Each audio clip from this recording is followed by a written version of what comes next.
नमस्कार, खबर गर्मा गर्म में आप सभी का स्वागत है। मैं हूं नीलू। करते हैं खबरों की शुरुआत। सबसे पहले फिरोजाबाद से एक बड़ी खबर आ रही है। यहां के टुंडला के पास NH2 पर रोडवेज बस को पीछे से ट्रक ने टक्कर मार दी है। इस हादसे की वजह से ट्रक ड्राइवर और क्लीनर अंदर ट्रक में फंस गए, जिनको कड़ी मशक्कत के बाद बाहर निकाला जा सका।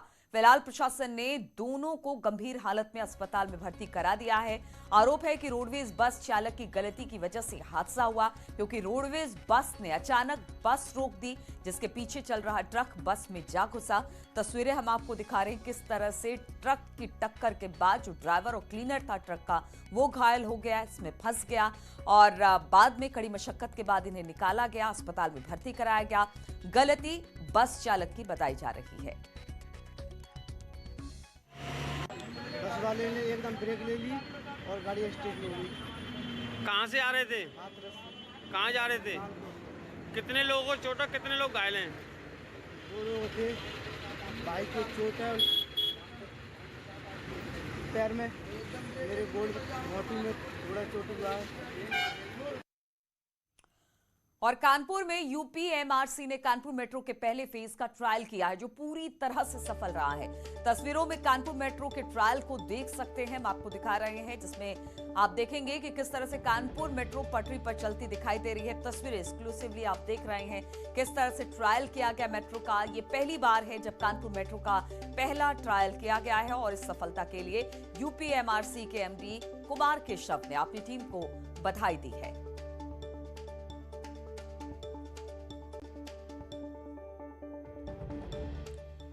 और वाराणसी पहुंचे रेलवे बोर्ड के चेयरमैन सुनीत शर्मा ने बताया कि जल्द ही वाराणसी से दिल्ली को जोड़ने वाली बुलेट ट्रेन का सपना धरातल पर उतरने जा रहा है। इसके साथ ही शर्मा ने कहा कि दिल्ली से बनारस तक सर्वे का काम पूरा हो चुका है और जल्द DPR भी बना दी जा रही है।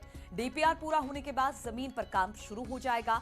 वहीं उन्होंने बताया कि वाराणसी कैंट स्टेशन को भी बनारस स्टेशन की तरह एयरपोर्ट लुक दिया जाएगा।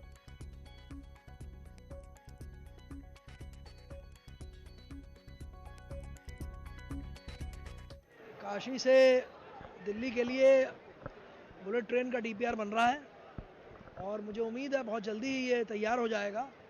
और जो हम लोग सब लोगों का सपना है कि सबसे पुरानी नगरी काशी दिल्ली के साथ लिंक हो जाए, ये ज़रूर कार्यान्वयन होगा।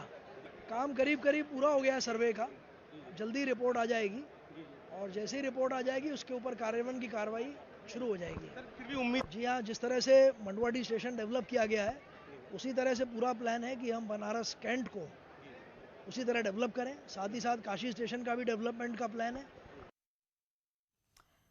और IPL में एक और टीम दिखाई देगी जो लखनऊ की होगी। दरअसल IPL में 2 और टीमों को जगह मिली है, जिसमें अहमदाबाद और लखनऊ की टीम शामिल है। CVC कैपिटल्स पार्टनर ने अहमदाबाद को खरीदा है, जबकि RPSG ग्रुप ने लखनऊ की टीम को खरीदा है। फिलहाल IPL में 8 टीमें हिस्सा ले रही हैं और अगले सीजन की बात की जाए तो लखनऊ की टीम भी अब IPL में अगली सीजन से खेलती नजर आएगी।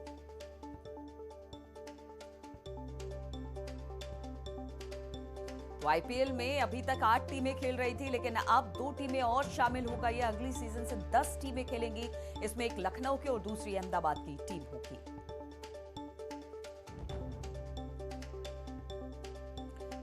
तो RPSG ग्रुप को लखनऊ की टीम मिली है, उसकी फ्रेंचाइजी मिली है और अहमदाबाद टीम को भी CVC की टीम मिली है। हम सब लोगों के लिए, क्रिकेट वर्ल्ड के लिए कि IPL की 2 नई टीम का एडिशन हुआ और इतना बढ़िया वैल्यूएशन मिला कि जिसकी कल्पना भी लोगों को नहीं थी। 7,000 करोड़ से ऊपर में टीम गई है और इसके बाद अहमदाबाद और लखनऊ 2 टीमें हुई हैं। तो ये जो है अब IPL का स्वरूप एकदम बदला हुआ स्वरूप है। आज उत्तर प्रदेश के मुख्यमंत्री योगी आदित्यनाथ लखनऊ में 2 कार्यक्रमों में हिस्सा लेने वाले हैं। पहला कार्यक्रम लखनऊ के इंदिरा गांधी प्रतिष्ठान में पिछड़ा वर्ग सम्मेलन को सुबह 11 बजे संबोधित करेंगे CM और अपनी सरकार के कार्यकाल की उपलब्धियों को गिनाएंगे। साथ ही उत्तर प्रदेश चुनाव की मोर्चाबंदी करने के लिए कार्यकर्ताओं को टिप्स भी देंगे। इसके बाद 5 केडी आवास पर एक और कार्यक्रम रखा गया है, जहां जिला समाज कल्याण अधिकारी और जिला अल्पसंख्यक कल्याण अधिकारियों को नियुक्ति पत्र दिया जाएगा।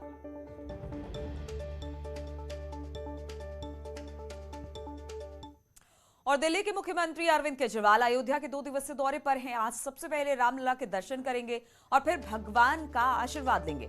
जबकि इससे पहले अरविंद केजरीवाल सोमवार को सरयू आरती में हिस्सा ले चुके हैं, जिसकी तस्वीरें भी आपने देखी कि किस तरह से सरयू आरती में शामिल हुए अरविंद केजरीवाल। 2 तस्वीरें इस वक्त हम आपको दिखा रहे हैं। पहली तस्वीर में भगवान राम की तस्वीर दिख रही है, जिसके दर्शन और पूजन करेंगे आज। जबकि दूसरी तस्वीर कल की है, जब अरविंद केजरीवाल ने सरयू आरती में हिस्सा लिया।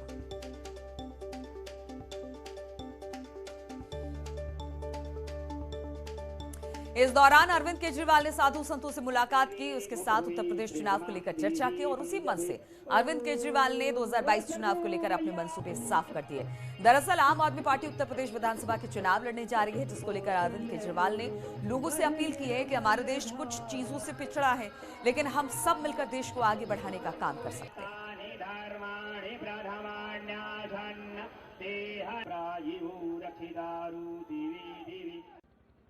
हमारे देश को अभी तक बहुत आगे पहुंच जाना चाहिए, दुनिया का सबसे नंबर 1 देश होना चाहिए। आज हमारे देश के अंदर गरीबी है, आज हमारे देश के अंदर शिक्षा है, आज हमारे देश के अंदर तरह तरह की बीमारियां हैं, भिन्न भिन्न समस्याएं हैं। तो मैं सभी देवताओं से प्रार्थना करता हूं, प्रभु श्री राम से प्रार्थना करता हूं कि मेरा भारतवर्ष जल्दी दुनिया का नंबर 1 देश बने। वहीं अयोध्या पहुंचे केजरीवाल पर डिप्टी सीएम केशव मौर्य ने निशाना साधा और कहा कि रामलला सबके हैं, अयोध्या में सबका स्वागत है, लेकिन कुछ लोग चुनावी हिंदू बनकर अयोध्या आ रहे हैं। अब राम मंदिर का विरोध करने वाली राजनीतिक पार्टियों के लोग अयोध्या आकर रामलला के दर्शन कर रहे हैं, तो ये बीजेपी की वैचारिक जीत है। रामलला सबके हैं और अयोध्या सबकी है। कोई भी दर्शन के लिए आता है तो उसका स्वागत है, लेकिन यह सब चुनावी हिंदू बनकर के, राम भक्त बनकर के जब अयोध्या आते हैं तो यह ज़रूर चिंता होती है कि यह पहले दर्शन करने के लिए नहीं आते थे, अब क्यों आने लगे। तो अब आ रहे हैं तो उत्तर प्रदेश में चुनाव है, इसका संदेश है। और लखीमपुर खीरी हिंसा मामले में आज सुप्रीम कोर्ट में सुनवाई होगी। दरअसल किसानों को गाड़ी चढ़ाकर मारने का आरोप है, जिसकी तस्वीरें भी सामने आई हैं। इन तस्वीरों का सुप्रीम कोर्ट ने संज्ञान लेकर सुनवाई कर रहा है। इस मामले को लेकर मॉनिटरिंग कमेटी ने शासन को स्टेटस रिपोर्ट सौंपी है, जो आज सुप्रीम कोर्ट में पेश की जानी है। इसके साथ ही आज किसान अपनी मांगों को लेकर पूरे प्रदेश में प्रदर्शन कर विरोध जताने की कोशिश भी करने वाले हैं। तो 3 तस्वीरें हम आपको दिखा रहे हैं। लखीमपुर कांड में सुप्रीम सुनवाई शुरू हो गई है। लखीमपुर हादसे का अब एक नया वीडियो सामने आया है और इसी को लेकर सुप्रीम कोर्ट ने संज्ञान लिया है, इस पर सुनवाई की है। लेकिन इसी बीच किसानों का विरोध प्रदर्शन भी आज देखने को मिल सकता है।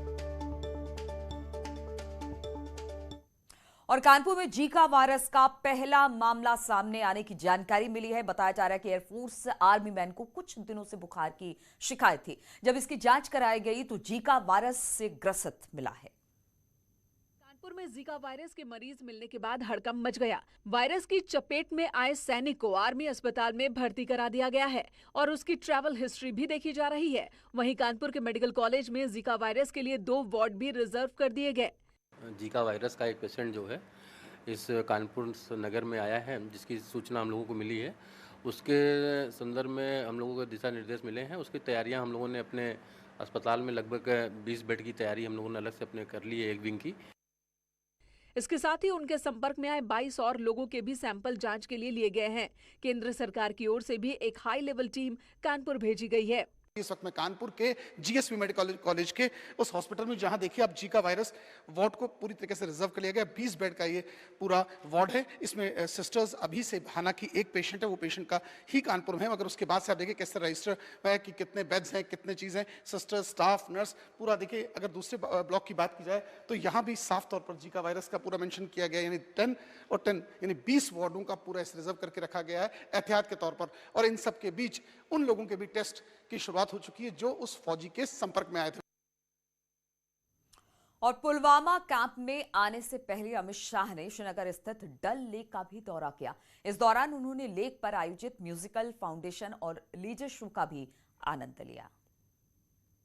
जम्मू कश्मीर दौरे पर पहुंचे केंद्रीय गृह मंत्री अमित शाह आज पुलवामा जिले के लेथपोरा में सीआरपीएफ कैंप पहुंचे, जहां पर शाह ने सैनिकों के साथ रात्रि भोज किया और जवानों को संबोधित करते हुए कहा कि देश में कहीं भी चुनाव या दंगे होते हैं तो संबंधित राज्य के मुख्यमंत्री मांग करते हैं कि उन्हें सीआरपीएफ के जवान उपलब्ध कराए जाएं। ये आपकी सेवा और समर्पण का फल है। आपको बता दें, शाह आज सीआरपीएफ कैंप में ही रात्रि विश्राम करेंगे। जहां तक बॉर्डर की सुरक्षा का सवाल है, सेना और बीएसएफ, एयरपोर्ट की सुरक्षा का सवाल है, सीआईएफएस, मदद में एसएसबी के भी जवान यहां पर लगे हैं। इस सब ने मिलकर कानून और व्यवस्था की परिस्थिति को बहुत अच्छे तरीके से संभाला है। इसलिए मैं देश के गृह मंत्री के नाते इस सभी बल के जवानों को आपको प्रतीकात्मक समझते हुए बहुत बहुत साधुवाद और उनको अभिनंदन देना चाहता हूं कि आपने बहुत अच्छा काम किया है। और बारिश के बाद मौसम का मिजाज बदलता दिखाई दे रहा है। अब सुबह और शाम हल्की ठंड पड़ने लगी है, जिसको लेकर अक्सर लोग लापरवाही करते हैं और फिर बीमार हो जाते हैं। ऐसे में लोगों को इस ठंड से बचना चाहिए। इस बदलते मौसम का अपडेट लेने के लिए न्यूज़ 18 रिपोर्टर हमारे साथ जुड़े हुए हैं। मनोज शर्मा, आरिफ और निखिल इस वक्त हमारे साथ जुड़ गए हैं। तो शुरुआत हम मनोज शर्मा से ही करते हैं। मनोज, लगातार हम देख रहे हैं कि अब धीरे धीरे हल्की गुनगुनी ठंड जिसको कहते हैं कि बहुत ही बढ़िया ठंड पड़नी शुरू हो गई है, लेकिन यही ठंड जो बदलता मौसम है लोगों के लिए कहीं ना कहीं स्वास्थ्य के लिए हानिकारक होता है। वहां पर किस तरह से मौसम का मिजाज?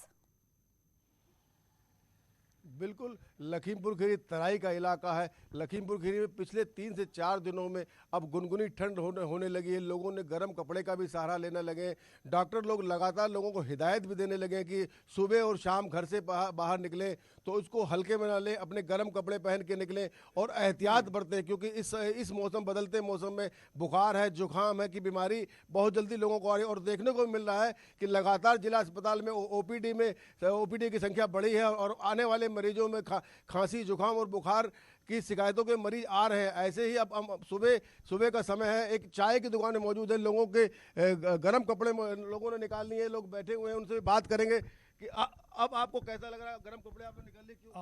ठंड बढ़ गई है भाई। कैसा ठंड बढ़ गई एकदम। बिल्कुल मनोज, तो ठंड बढ़ गई है लेकिन एहतियात की भी जरूरत है। आरिफ भी हमारे साथ आगरा से जुड़े हुए हैं। आरिफ, कहते हैं कि गुलाबी ठंड है, लोग इसका लुत्फ भी उठाते हैं, लेकिन कहीं ना कहीं शरीर के लिए नुकसानदायक भी है। तो क्या वहां पर किस तरह से लोग इस ठंड का लुत्फ उठाने के साथ अपने स्वास्थ्य का भी ख्याल रख रहे हैं?